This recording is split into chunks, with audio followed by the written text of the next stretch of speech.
Graça e paz. Convido você a abrir a sua Bíblia no livro de 2 Crônicas, capítulo 20. Vamos ler de 1 a 12. E diz assim: Depois disso, os filhos de Moabe e os filhos de Amon, com alguns dos meunitas, vieram para fazer guerra contra Josafá. Então vieram alguns que avisaram Josafá, dizendo: Uma grande multidão está vindo contra Judá, do outro lado do Mar Morto, da Síria. Eis que eles já estão em Hazazon Tamar, que é em Gedi. Então Josafá teve medo e decidiu buscar o Senhor, e proclamou um jejum em todo Judá. Judá se congregou para pedir socorro ao Senhor. Também todas as cidades de Judá veio gente para buscar o Senhor. Josafá pôs-se em pé na congregação de Judá e de Jerusalém, na casa do Senhor, diante do pátio novo, e disse: Ó Senhor, Deus de nossos pais, não és tu Deus nos céus? Não és tu que dominas sobre todos os reinos dos povos? Na tua mão está a força e o poder, e não há quem te possa resistir. Ó nosso Deus, acaso não expulsaste os moradores desta terra diante do teu povo de Israel, e não a deste para sempre à posteridade de Abraão, teu amigo? Eles têm morado nela, e nela edificaram um santuário ao teu nome, dizendo: Se algum mal nos sobrevier, espada, juízo, peste ou fome, nós nos apresentaremos diante deste templo e diante de ti, pois o teu nome está neste templo, e clamaremos a ti a nossa angústia. Tu nos ouvirás e livrarás. E agora eis que os filhos de Amon e de Moabe, e os do monte Senir, cuja terra não permitiste a Israel invadir, quando vinham da terra do Egito, mas deles se desviaram e não os destruíram. Eis que eles estão nos recompensando assim. Estão vindo para nos expulsar da tua propriedade, que nos deste em herança. Ó nosso Deus, acaso não executará o teu juízo contra eles? Porque em nós não há força para resistir a essa grande multidão que vem contra nós. Não sabemos o que fazer, mas os nossos olhos estão postos em ti. Eu gostaria de estar pensando com vocês, meditando sobre essa palavra e trazendo aonde está o nosso olhar. A Bíblia fala de vários temas e vários assuntos comuns. E nós observamos que na maioria, se não todos eles, nós vemos Deus chamando a atenção do seu povo a olhar para Ele. Esse texto que nós acabamos de ler, Josafá está fazendo menção no dia da inauguração do templo do Senhor, lá em 2 Crônicas 7, a partir do verso 11 a 14. Lá diz assim: Assim Salomão acabou de construir a casa do Senhor e o palácio real. Tudo o que Salomão tinha planejado fazer na casa do Senhor e no seu palácio, ele efetuou com sucesso. De noite o Senhor apareceu a Salomão e lhe disse: Ouvi a sua oração e escolhi para mim este lugar para a casa do sacrifício. Se eu fechar o céu de modo que não haja chuva, ou se ordenar aos gafanhotos que consumam a terra, ou se enviar a peste entre o meu povo, Se o meu povo, que se chama pelo meu nome, se humilhar, orar, me buscar e se converter dos seus maus caminhos, eu ouvirei dos céus, perdoarei os seus pecados e sararei a sua terra. Os meus olhos estarão abertos e os meus ouvidos estarão atentos à oração que se fizer neste lugar. Porque escolhi e santifiquei este templo, para que nele esteja o meu nome para sempre. Os meus olhos e o meu coração estarão ali todos os dias. Aqui neste texto, quando Deus está falando com Salomão, Deus está afirmando que estaria ouvindo a oração do povo e em caso de alguma dificuldade, ele convoca o povo a se humilhar diante dele, que ele sararia a terra. E quando nós olhamos para um cenário que nós estamos vivendo hoje, muitas pessoas estão em casa, não podem sair, preocupadas, com medos, inseguras, medo de perder o emprego, empresários com medo de perder o seu negócio, pessoas que estão aflitas, pessoas que estão pensando como será o amanhã. Muitas vezes, quando nós estamos olhando para os nossos problemas, nós não conseguimos ver o que Deus está fazendo, até mesmo para nossas vidas, cuidando dos nossos, cuidando das nossas coisas e suprindo até as nossas mesas. E eu quero trazer a você essa palavra e te encorajar a olhar para o Senhor. Em todo momento a Bíblia nos ensina, nos encoraja a estar buscando a Deus e a olhar para Ele. Quando nós olhamos aqui no verso 9, que diz que se algum mal nos sobrevier, espada, juízo, peste ou fome, nós nos apresentaremos diante deste templo e diante de Ti, diante de Deus. O salmista Davi, no Salmo 18, ele também coloca diante de Deus as suas dificuldades, mas antes de apresentar as suas dificuldades, ele fala de quem Deus é. Quando nós olhamos no Salmo 18, nós vemos Davi dizendo que ele é a rocha, lugar seguro, ele é o libertador, ele é refúgio, ele é escudo, ele é força, ele é salvação.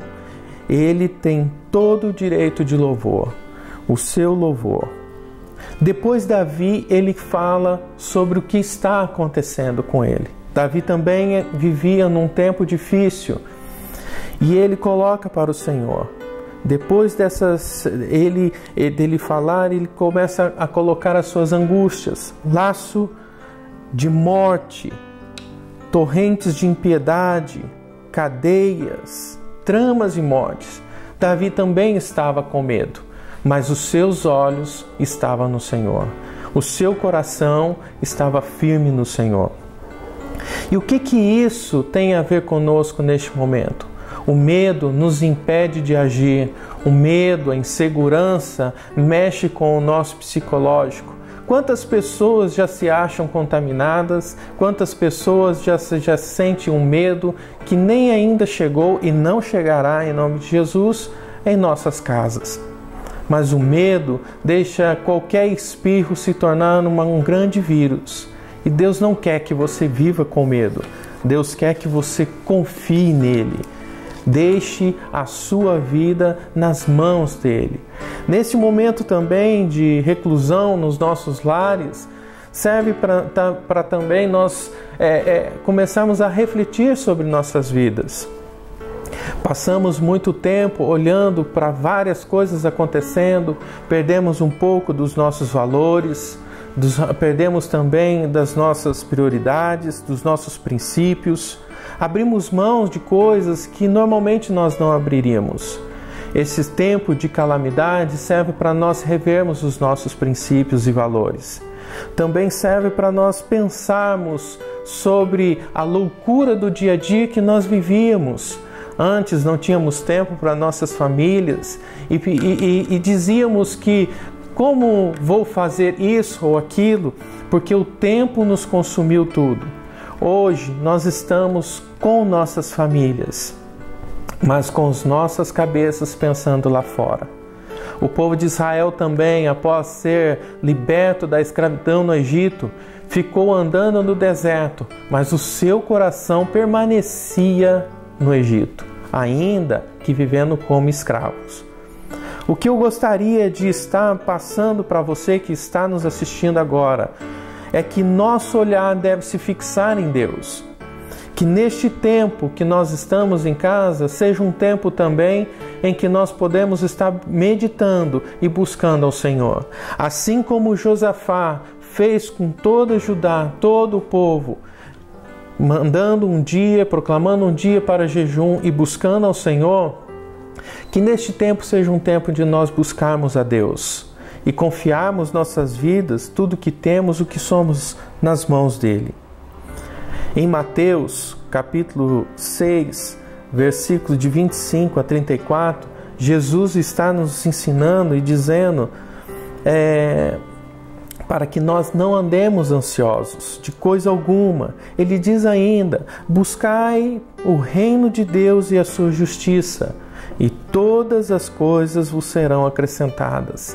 Em meio a toda a turbulência que nós possamos estar vivendo, precisamos voltar e olhar ao Senhor, para o Senhor. Em Gálatas, capítulo 3, verso 13, diz: Cristo nos resgatou da maldição da lei, fazendo-se Ele próprio maldição em nosso lugar. Porque está escrito: maldito todo aquele que for pendurado no madeiro. Ele se fez maldito por nós, ele sofreu em nosso lugar. Isaías 53, verso 4 diz assim: certamente ele tomou sobre si as nossas enfermidades e as nossas dores, levou sobre si, e nós o considerávamos como aflito, ferido de Deus e oprimido.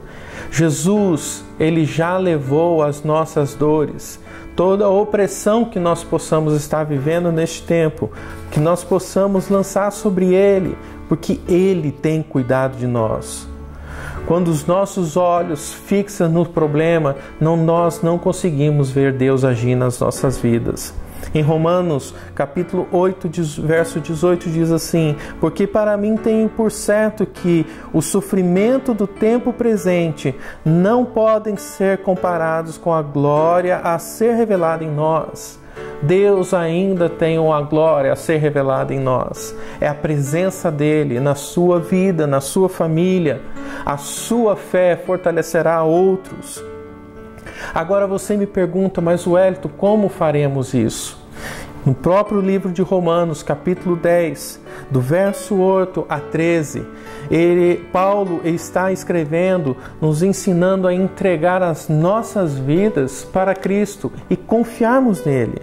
O texto diz assim, a partir do verso 8: porque para mim tenho por certo que o sofrimento do tempo presente não podem ser comparados com a glória a ser revelada em nós. Se com a boca você confessar Jesus como Senhor, em seu coração crer que Deus o ressuscitou dentre os mortos, você será salvo. Porque com o coração se crê para a justiça e com a boca se confessa para a salvação. Pois a Escritura diz: todo aquele que nele crê não será envergonhado. Porque não há distinção entre judeu e grego, uma vez que o mesmo é o Senhor de todos, ricos para com todos os que o invocam. Porque todo aquele que invocar o nome do Senhor será salvo. O que nós precisamos é confiar os nossos corações a Cristo. No texto de Romanos, do verso 38 e 39, diz que nada nos separará do amor de Cristo. Deus continua nos amando, Deus continua chamando as nossas atenções, Deus continua na sua casa, Deus continua do seu lado. Em meio a toda essa dificuldade, Deus continua contigo e Ele continua te amando e Ele quer que você olhe para Ele. Neste tempo de tantas dificuldades, outras pessoas passando dificuldade com outras enfermidades, e estão pensando: como vamos resolver tudo isso? Eu quero desafiar você: olhe para Cristo, olhe para Jesus e deixa Ele cuidar de cada um de vocês, cada um de nós. Eu gostaria de estar orando com você agora. Eu gostaria de estar orando por você, por sua família. E que Deus possa estar no seu lar, e Ele está. E que Deus possa encontrar lugar no seu coração e pôr fora todo medo, toda angústia, todo sentimento que não provém dEle. Vamos orar? Assim como você está, apenas feche seus olhos. Senhor, queremos colocar as nossas vidas diante do Senhor. Assim como Josafá clamou ao Senhor e o Senhor o ouviu, o livrou, assim como o Senhor em vários outros versículos e outras histórias da Bíblia, o Senhor tem mostrado o teu cuidado para com teu povo. Assim eu confio, Senhor Deus, a nossa nação e o mundo, Senhor Deus, em tuas mãos. Pai, oro, Senhor Deus, por todo aquele que está enfermo, que o Senhor traga cura, que o Senhor possa pôr a tua mão sobre todo aquele que está, Senhor Deus, com medo, Senhor Deus, sendo tocado, Senhor Deus, por angústia, que o Senhor traga, Senhor Deus, paz. Pai, que o Senhor visite, Senhor Deus, cada família, que o Senhor toque, Senhor Deus, em cada um, e que todas as notícias, Senhor Deus, que cada um vem vendo, se informando a respeito, Senhor Deus, deste vírus, que o Senhor possa trazer a Tua palavra e renovar em nosso coração a fé no Senhor. E sobre aquele que ainda, Senhor Deus, talvez não tenha entregado, Senhor Deus, a sua vida, Senhor Deus, ao Senhor, como diz Romanos, confessando com sua boca e crendo com seu coração. Oro também por eles, que eles possam encontrar a Ti, Senhor Deus, no meio dessa tempestade. Assim como Pedro começou a andar sobre as águas e viu, Senhor Deus, a tempestade, quando ele tirou os olhos de Ti, ele começou a afundar. Mas o Senhor estava lá para estender a mão para Pedro e tirar ele, Senhor Deus, das águas. Assim, Senhor Deus, oramos que o Senhor estenda as Tuas mãos a cada família, a cada pessoa, a cada um neste momento, e que eles possam ver a glória do Senhor e que eles possam reconhecer que o Senhor os tem cuidado, tem livrado e tem curado. Em nome de Jesus nós oramos e Te agradecemos. Amém. Deus te abençoe.